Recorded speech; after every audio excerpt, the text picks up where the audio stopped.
channel. So for today's videos mga kauragon, may i-share lang ako sa inyo regarding sa forklift charger.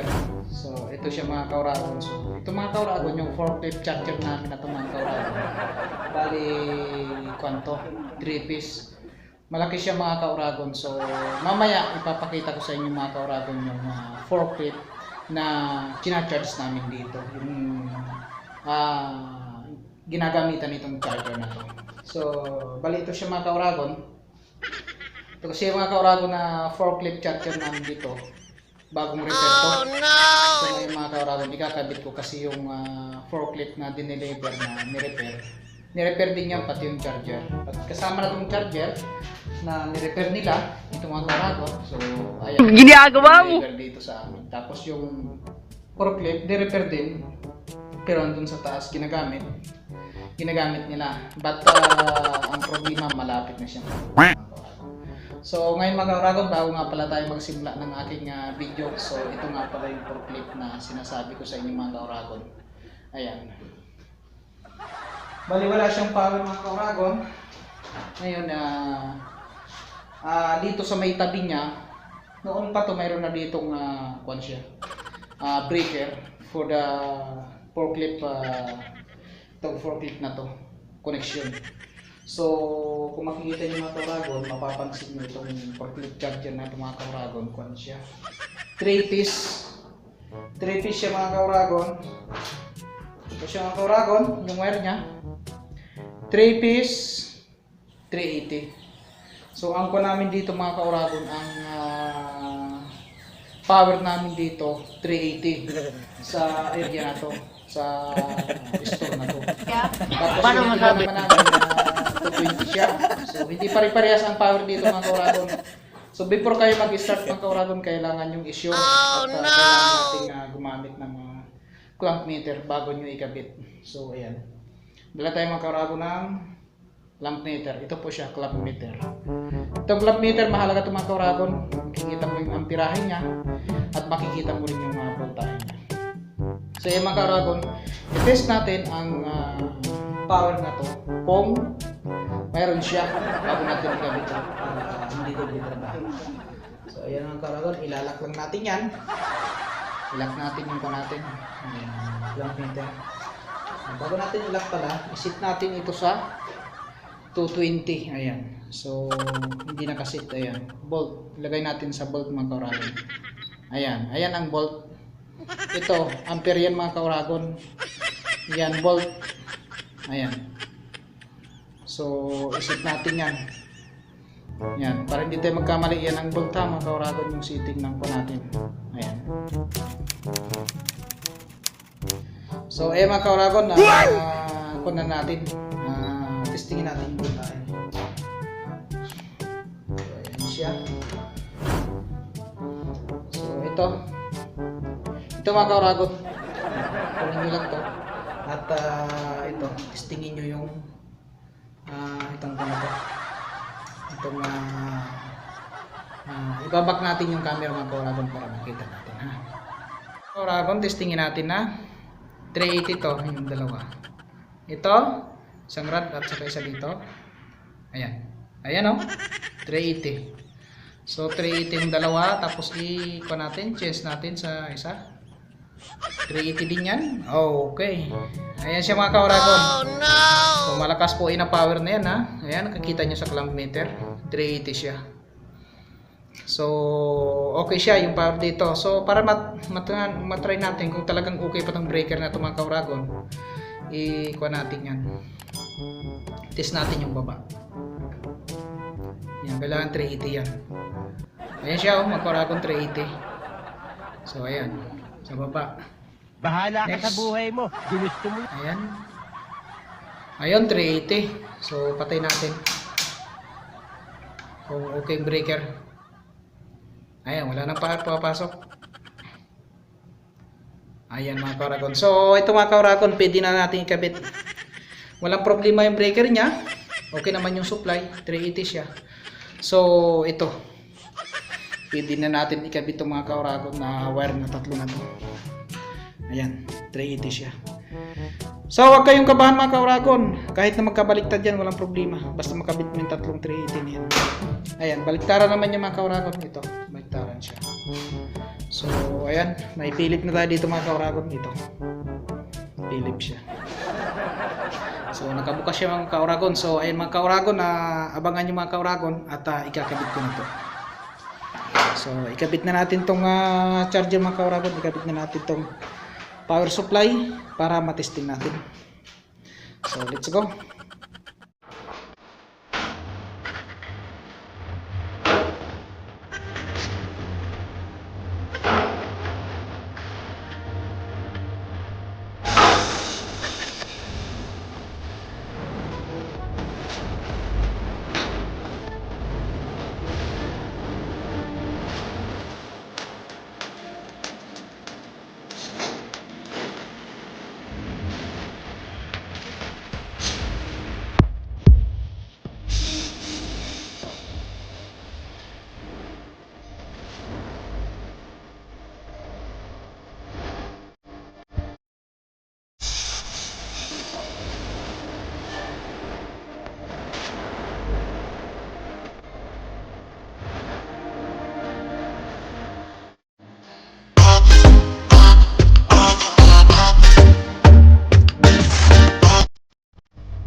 Kauragon. Ayan, kung makikita nyo mga kauragon, so nakabit ko na.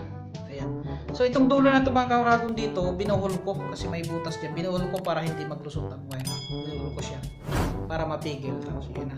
Oh no! Tapos yun na po siya. So bago natin ikon mga kauragon, bago natin i-on, buksan natin ang unit. Ayan. So hindi pa naka-on yung mga kauragon ha. Ayan. So binuksan natin kung wala bang mga wire na tanggal. Ayan. So wala naman. Mostly intact naman oh. Mostly intact naman siya mga kauragon. So ito yung supply niya, ito.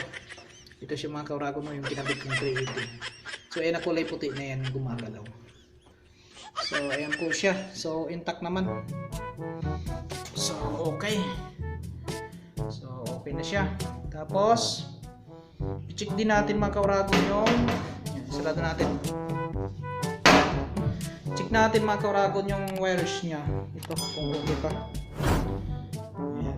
Ito yung charger niya, isaksak lang dito yung isa pa. So ito siya. So okay na mga kauragon. Ayan, okay naman siya. Wala naman siyang balat. So ayan, dugtong lang to ng wire. So ayos naman. So ayos naman siya mga kauragon. So bali iyan. So ready na siya. Pwede na nating i-on mga kauragon para makita natin kung may kuna dito. Kung may display power. Kapag umilaw yung mga kauragon, ibig sabihin okay na yung natin. So ayos na mga kauragon. So i-on natin. Yan po natin. Ito. I-on po natin breaker. Ayun, nakauna po. Ayan, nakauna po siya. Nakauna yung breaker, so may power na. Tingnan natin. Ayun, may power ng mga kauragon. So, ayun po, may power na siya.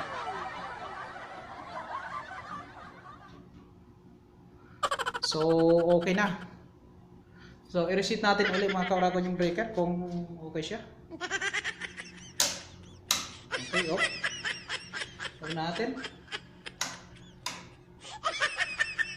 Ayun, naka-power na siya. So ayan, ready for charging ng mga kauragon, no? Ayan. So nakailaw na. So ayan po mga kauragon. So makikita nyo mga kauragon kapag okay na yung charge. Makikita nyo yan dito kapag sinaksak yung problem. Kapag nasa maximum na siya, 80%. So ayan. So ang tips dyan mga kauragon pala, no? Kapag hindi pa full charge ang forklift natin, wag natin basta-basta gagamitin kasi battery operated yan eh. So kailangan bago i-charge mga kauragon, mga 20%, mga hanggang dito lang siya. Kapag dito na siya, bagsak na siya, pwede nang i-charge siya mga kauragon.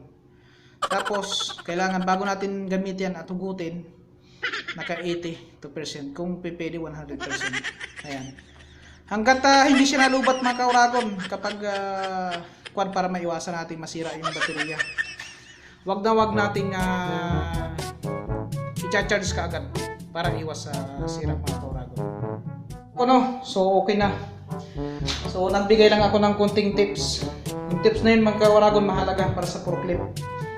Na kapag bago tayo maggamit, kailangan 80% charge na siya. Tapos bago natin i-charge, kailangan 20% palubat na siya mga kauragon. Para hindi po masira yung baterya. So, ngayon mga kauragon, yun, aakyat na tayo at ipapakita ko sa inyo mga kauragon yung forklift na kina-charge dito sa ginawa ko na to. Ayan. Yung forklift natin, ipapakita natin. Ibigyan ko talaga mga kauragon. So, ayan, maraming salamat mga kauragon.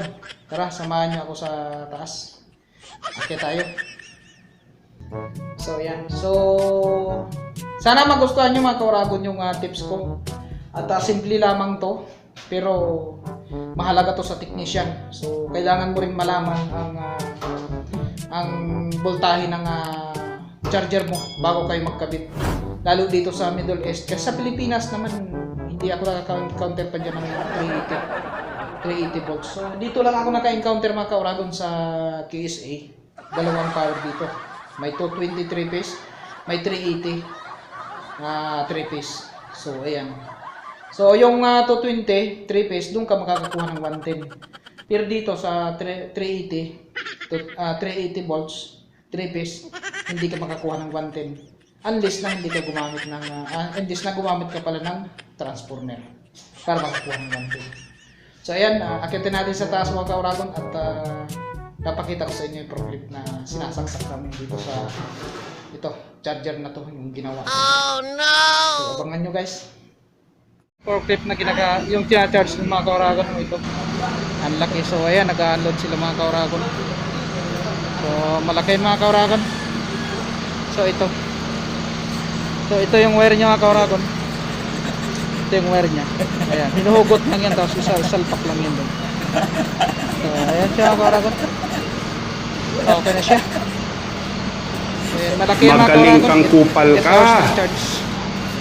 Oh no! Okay. Ang laki niya mga kauragon, matagal na yan.